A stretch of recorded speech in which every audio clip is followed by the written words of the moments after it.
quero dizer muito rapidamente, nesses 10 minutos, que os temas básicos que aqui foram elencados são temas fundamentais para Portugal e para o Brasil. E a oportunidade extraordinária, como já foi salientado pelo Furlan, de fazermos este seminário, este encontro aqui em Portugal. E o tema básico, na verdade, é cooperação e democracia. São temas do instante, são temas fundamentais. E, a propósito da cooperação, começando por ela, né, eu quero dizer que, no meu raciocínio, a ideia de cooperação traz a ideia da multilateralidade, não é? A ideia da interconexão entre os países é fundamental, foi no passado, só que no passado era mais ligado a questões meramente políticas ou até questões de guerra para tê-las ou evitá-las, e hoje a cooperação internacional, a universalização dessa cooperação, leva em conta fundamentalmente aspectos comerciais. E eu dou exemplos muito concretos. Os senhores e as senhoras vejam o seguinte: nosso maior parceiro comercial, no caso do Brasil, é a China. O segundo parceiro, Estados Unidos, já exige uma certa multilateralidade. Por outro lado, vocês pegam os países árabes importam 40% a 45%, Merval, da nossa carne de frango. E nós temos também convênios excepcionais com Israel. Mais uma vez, a multilateralidade, a indicar que, de fora parte as relações políticas entre os países, a relação comercial é fundamental. E aqui, com Portugal, para dizer também obviedades, nós temos uma velha relação. Não é demais repetir que Portugal é a nossa pátria-mãe, não é? E interessante, nós fomos descobertos por Portugal, mantivemos a unidade territorial graças à presença de Dom João VI no Brasil, não é? Que manteve a unidade nacional. Interessante, vejam que os países de língua espanhola, especialmente na América Latina, mantiveram o idioma, mas não mantiveram a unidade. Nós conseguimos manter a unidade. Isso se deve, faço um registro inaugural, à presença da corte portuguesa no Brasil. Interessante como um incidente internacional, que era a perspectiva da invasão de Portugal pela França, fez com que a corte portuguesa fosse para o Brasil, não é? Aliás, elevado logo depois a vice-reino unido de Portugal. E interessante que esta cooperação que hoje se faz no plano internacional começou lá atrás, quando se deu, por exemplo, a abertura dos portos. Foi obra de Dom João VI, que abriu os portos do Brasil, portanto, já iniciando uma cooperação internacional. E, de igual maneira, é interessante a cooperação até por força do idioma. Sabe que foi Dom João VI quem, pela primeira vez, estabeleceu um curso de inglês na Escola Militar do Rio de Janeiro, não é?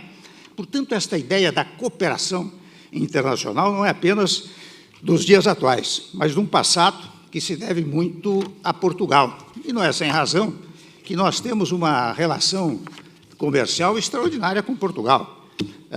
Vocês sabem que o país, Portugal, é o 13º país de origem das exportações de Portugal e o 10º do destino das nossas importações.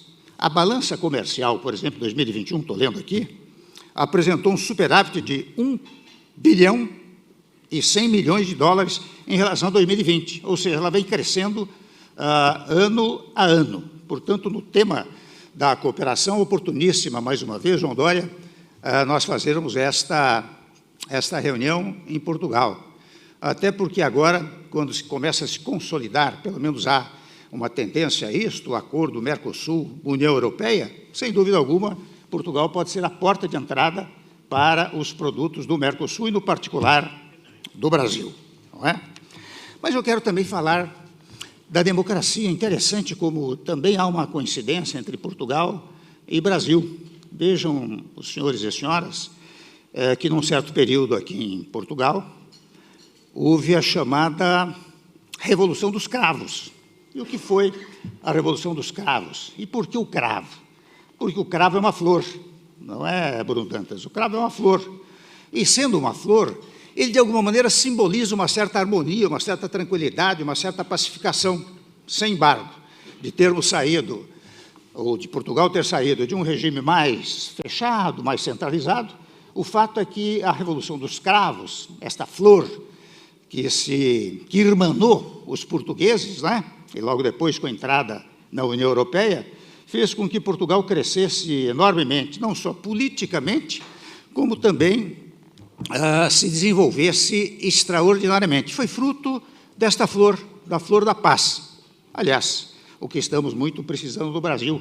Quem sabe nós fizéssemos lá uma Revolução das Rosas, ou Revolução dos Lírios, para, na verdade, não é? nós trocarmos flores e deixarmos os espinhos para trás. E é o que o Brasil precisa muito, não é? Nós, ao longo do tempo, temos tido uma divulgação de muitos espinhos, quando nós devemos esquecê-los, olhar para frente e distribuir rosas ou lírios entre todos os brasileiros. Portanto, mais uma vez, eu quero conectar essa ideia de fazermos esta reunião em Lisboa, em Portugal, com as necessidades do nosso país. Aliás, aqui também, eu me permito dizer, o ministro Gilmar é fã desta ideia, para não dizer que é praticamente o primeiro produtor, do chamado semipresidencialismo, que se adota, senhores, se adota aqui em Portugal, que é um sintoma de tranquilidade. Interessante como aqui você muda de um governo para o outro, e muito recentemente, o presidente Marcelo Rebelo de Sousa acabou por dissolver até o parlamento. E, sem embargo, dele, Marcelo Rebelo de Sousa, ser de um partido, o primeiro-ministro é de outro partido, de ideias um pouco diferenciadas, mas eles harmonizam a sua atividade, ou seja, trocam flores, não é verdade? E conduzem Portugal com muita sabedoria.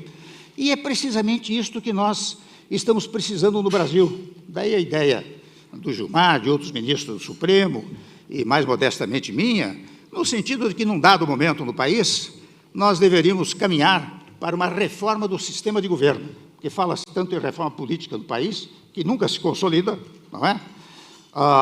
Fala-se na extinção dos partidos políticos, e ao contrário, o que é um acréscimo das chamadas siglas partidárias, não é? Então, nós precisávamos, na verdade, nos inspirarmos, e o momento oportuno, nos inspirarmos no exemplo de Portugal. Até porque, para dizer aquilo que todos vocês sabem, você no semipresidencialismo, portanto, você leva, e é semi, não é, Gilmar? Porque não é nem o presidencialismo puro, nem o parlamentarismo puro. É uma amálgama, uma mistura dos dois sistemas, mas que traz, volto a dizer, uma tranquilidade absoluta para o país. Até porque, interessante, até observa uma coisa curiosa, quando se fala em redução dos partidos políticos, né, e daí a oportunidade de falar em democracia aqui, não se consegue no presidencialismo. E no presidencialismo você faz um esforço extraordinário para ter uma base governativa, a base vem, não importa as razões pelas quais venha, mas ela vem, e quando você, presidente, manda um projeto para o parlamento, metade do partido que apoia o seu governo vota a favor, metade vota contra. Portanto, uma instabilidade extraordinária. Ora bem, no semipresidencialismo, portanto, parlamentarismo levado para o parlamento, você tem um partido de situação e um partido de oposição, embora ele possa ser integrado cada qual por 10, 12, 15 siglas, né? Mas são dois partidos políticos. Você melhora, aprimora o sistema político. Quando precisar mudar o governo, já vou concluindo, quando precisar mudar o governo cai porque perde a maioria parlamentar. E outra maioria parlamentar se forma, imediatamente se instala um novo governo sem nenhum trauma, como ocorreu no Brasil, como ocorre algumas vezes no Brasil, pelo chamado impedimento, que a todo momento, até convenhamos, virou moda no Brasil, né? A todo momento é um impedimento. Eu passei por isso, vocês sabem, cheguei constitucionalmente ao poder, num sistema patrocinado pelo Legislativo e coordenado pelo Supremo Tribunal Federal, o ministro Lewandowski presidiu a sessão, mas é sempre um trauma institucional. Nós precisamos acabar com os traumas institucionais. Portanto, quem sabe nós saímos daqui com a ideia de que, muito proximamente, nós possamos aprimorar o sistema de governo, implantando lá para frente, naturalmente, bem para frente, o sistema semipresidencialista. Aí sim, nós podemos voltar a falar de flores.